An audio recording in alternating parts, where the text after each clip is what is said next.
الحمدللہ رب العالمین والصلاة والسلام علی سید المرسلین اما بعد فاعوذ باللہ من الشیطان الرجیم بسم اللہ الرحمن الرحیم۔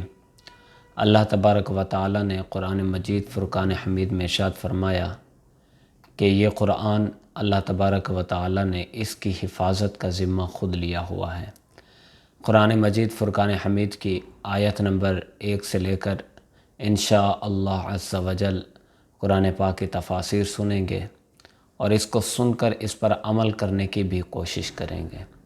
آئیے سب سے پہلے تعوذ اعوذ باللہ من الشیطان الرجیم کی تفسیر سنتے ہیں۔ میں اللہ کی پناہ مانگتا ہوں مردود شیطان سے۔ اللہ تعالیٰ کی مخلوقات میں سے ایک مخلوق وہ بھی ہے جسے ہم شیطان کہتے ہیں۔ شیطان کو آگ سے پیدا کیا گیا ہے۔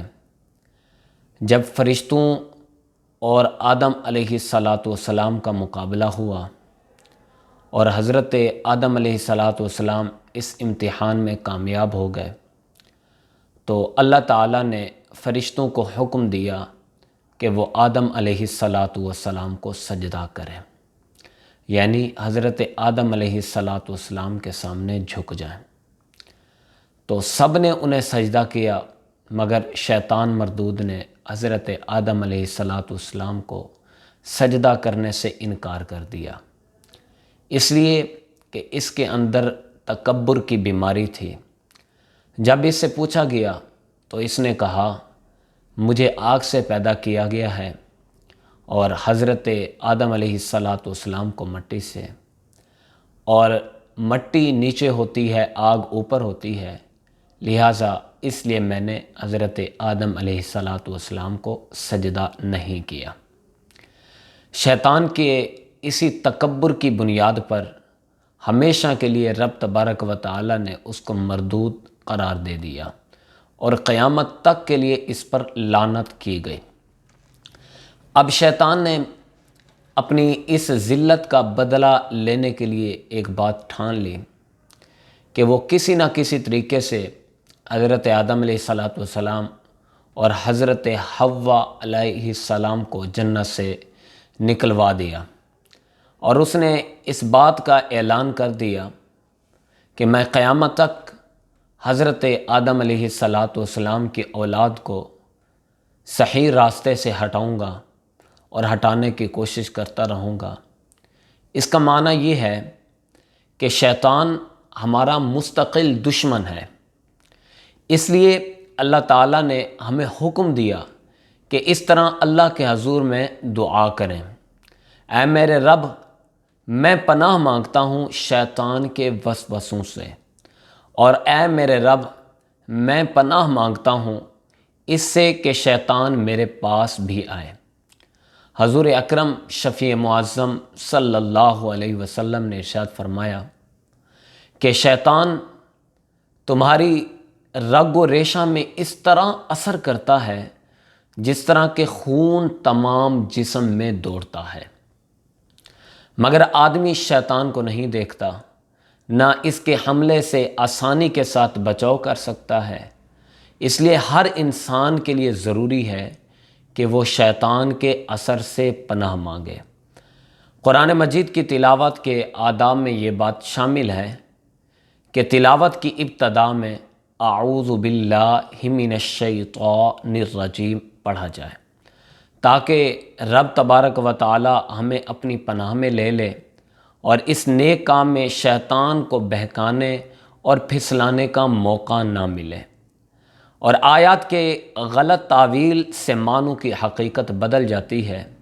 اللہ تعالی ہمیں ہر قسم کی گمراہیوں سے محفوظ رکھے۔ اب ہم یہ دیکھتے ہیں کہ اعوذ باللہ من الشیطان الرجیم کے الفاظ کیا ہیں۔ امام اعظم ابو حنیفہ رحمۃ اللہ علیہ اور امام شافعی رحمۃ اللہ علیہ کے نزدیک اعوذ باللہ کے یہ الفاظ ہونے چاہیے کہ اعوذ باللہ من الشیطان الرجیم، کیونکہ قرآن پاک میں انہی الفاظ کے ساتھ حکم دیا گیا ہے۔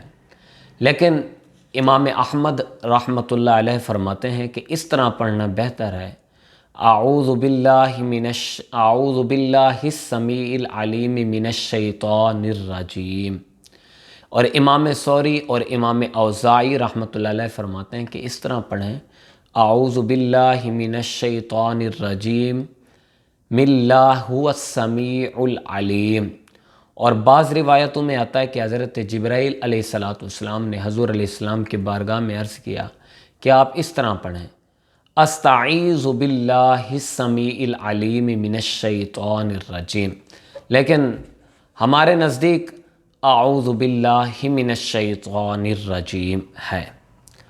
اب دیکھنا یہ ہے کہ اعوذ باللہ تو ہم پڑھتے ہیں، تو اس سے فقہی مسائل کیا ہیں؟ تلاوت کرنے سے پہلے اور تلاوت کرنے والے کے لیے تلاوت سے پہلے اعوذ باللہ پڑھنا سنت مبارکہ ہے۔ اس طرح کہ اول اعوذ باللہ پڑھے، پھر بسم اللہ الرحمن الرحیم پڑھے۔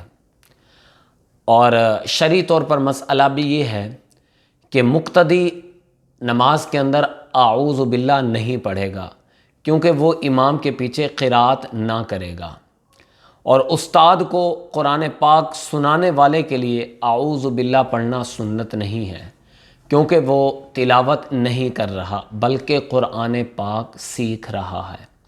اور اسی طریقے سے عید کی نماز میں امام پہلی تکبیر کے بعد فقط سبحانک اللہم پڑھے اور چوتھی تکبیر کے بعد اعوذ باللہ پڑھ کر قراءت شروع کرے، کیونکہ یہی وقت قراءت کا ہے۔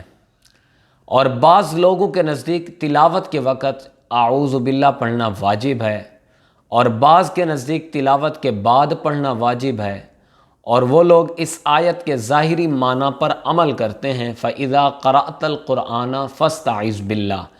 وہ کہتے ہیں کہ اس آیت میں قرآن پاک پڑھنے کے بعد اعوذ باللہ کا حکم دیا گیا ہے، اور خدا کے حکم پر عمل کرنا واجب ہے۔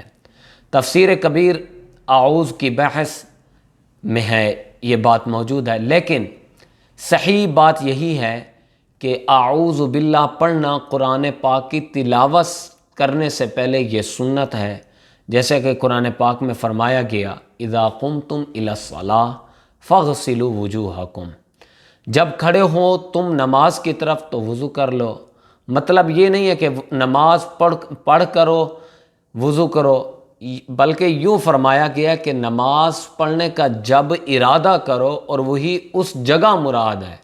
اسی طریقے سے رب تبارک و تعالی نے فرمایا فَانْكِحُوا مَا طَابَ لَكُم مِّنَ النِّسَاءِ، دیکھو نکاح کرنے کا حکم قرآن پاک میں ہے، لیکن بسا اوقات یہ نکاح سنت ہوتا ہے۔ اور بعض روایتوں میں آتا ہے کہ پہلی وحی میں حضرت جبرائیل علیہ السلام نے عرض کیا یا رسول اللہ صلی اللہ علیہ وسلم آپ اس طرح فرمائیے استعیذ باللہ السمیع العلیم من الشیطان الرجیم بسم اللہ الرحمن الرحیم اقرأ بسم ربک الذی خلق۔ اب اس سے ظاہر یہ ہوتا ہے کہ اعوذ باللہ بھی قرآن پاک کی آیت ہے، لیکن حقیقت یہ ہے کہ یہ آیت نہیں بلکہ جبرائیل علیہ السلام نے برکت کے واسطے یہ پڑھائی، اور یہ آیت قرآن اقرأ سے شروع ہوئی۔ واللہ اعلم بالصواب۔ جو کچھ ہم نے سنا اس پر رب تبارک و تعالی ہم سب کو عمل کرنے کی اور سیکھ کر دوسروں تک پہنچانے کی توفیق عطا فرمائے۔